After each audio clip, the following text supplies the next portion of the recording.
one of the Fab Four, become an executive producer. I think movies have always gone hand in hand with music business, really. I'm sure you've heard the story about Monty Python got into pre-production of The Life of Brian, and then the backers backed out. And I suppose that's what backers do, don't they? And a friend of mine said, is there any way you can think of helping him get that movie made? And I said, well, I'd love to see it. And I spoke to my business manager, and he came up with the idea of us becoming Bialystock and Bloom, the producers. And it just went from there. The film did okay. We managed to get back the money that, you know, we'd put ourselves into the pawn shop to get the money to do it. We managed to come out of that still alive. And then there were all the spin-offs, the Terry Gilliam Time Bandits movie and Michael Palin with Missionary, and it just started going, kept going.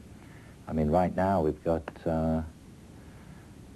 3 movies that are just in post-production, and there's one out here at the moment with Nail and I. We just had Mona Lisa, and we don't talk about Shanghai Surprise.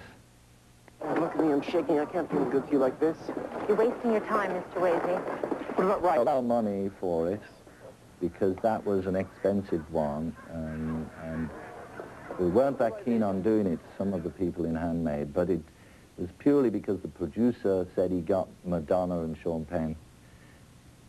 And then we thought, oh, all right, then we'll do it. And that was the worst decision. It's the only film we've ever been involved with a big budget and with people from Hollywood, and never again. It's just too much trouble. I mean, we can work with people who, you know, can enjoy themselves and who have a sense of humor.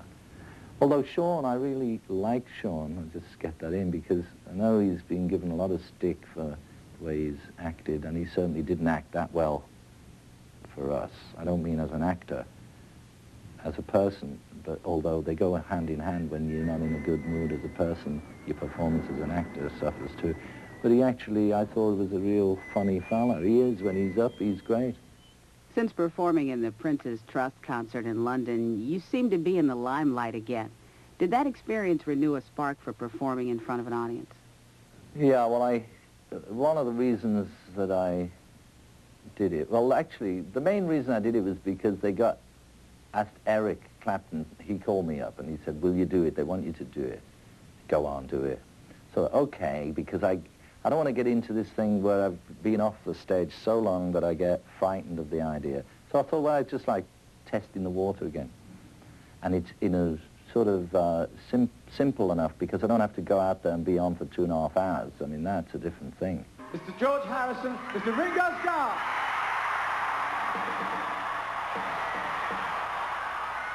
I've got a band of all these guys who are ready to back me up, and just a matter of doing a couple of tunes. I was still as nervous as hell. I look at you all, see the love there that's sleeping, while my guitar gently weeps. You have a new album out now, Cloud 9. What were you looking for when you embarked on this project? Did you have a certain sound in your head at the time? There was certain sounds I didn't want. You know, I'm particularly tired of these sort of drum machine sounds that you hear on every record, and also this sort of MIDI'd DX7 sounds. You know, you get these keyboards all MIDI together and they all sound like bells and stuff like that. And every record seems to sound the same to me. It's just like some clatter going on. So I thought, well, what I would like to do is more like how we used to do them in the old days. Get Ringo, and we'll have real drummers, and we'll have real pianos, and real guitars, and actually real people, rather than, you know, just sort of 2 people making this computerized kind of music. So that was the basic thought, to make it sound more just like a band playing. I got my mind set on you, but it's gonna take money. Oh, I'm spending money. It's gonna take plenty of money was just a question of finding somebody who I could produce it with, because I didn't really want to have, you know, to do it all on my own again. So, so Jeff Lynne was, when he came in the picture, and it just seemed good time, you know, I was in a good mood, and last year I decided, okay, next year I'm going to make the album. Set a date for January, got booked Ringo and this other friend of mine, Jim Keltner, drummer, and got a couple of friends around and just started. Do you find that because you're an ex-Beatle that there's still extra pressure on you to produce extraordinary material, not just in your music, but your films and stage performances as well? Well, I don't think of it like that. I did at first, you know, after, like the first few years after we split up, I did those first solo albums, I realized I'm more so doing live shows because, you know, like the Bangladesh concert, for instance, it's like everybody still had that mania going, and I think Paul has mentioned it himself, you know, you can't live up to the Beatles. The Beatles was such a big phenomena that you can't match that really. But I think you can musically. Can match it. I mean, because when I listen to some of the Beatles stuff, it's nostalgic and I enjoy it, and a lot of the stuff I thought was really good. But there's a lot of rubbish in there too. And, you know, I don't think they were that good.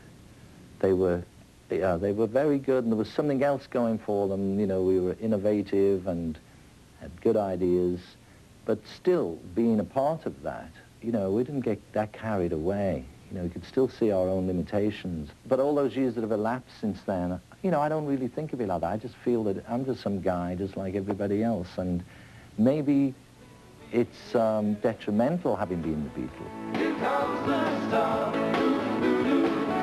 Here comes the star. That day, it's all right.